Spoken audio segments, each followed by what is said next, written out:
हाँ तो दोस्तों फिर से एक बार आपका स्वागत है हमारे YouTube चैनल के एक और नए वीडियो में।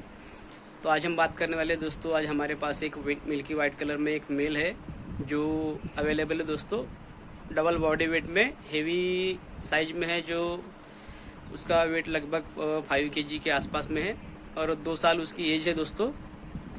तो जिन भाइयों को चाहिए मेरे नंबर पे फ़ोन या व्हाट्सअप कर सकते हो दोस्तों, जो ब्रीडिंग के लिए अवेलेबल है और डिलीवरी ऑल इंडिया में अवेलेबल है। जिनको भी चाहिए फटाफट फ़ोन या व्हाट्सअप कर सकते हो। तो चलो आपको दिखा रहे हैं उस मेल की जो विजिट है और वीडियो, तो उसका आप अच्छे से शौक कर सकते हो। तो चलो दिखा रहे वीडियो।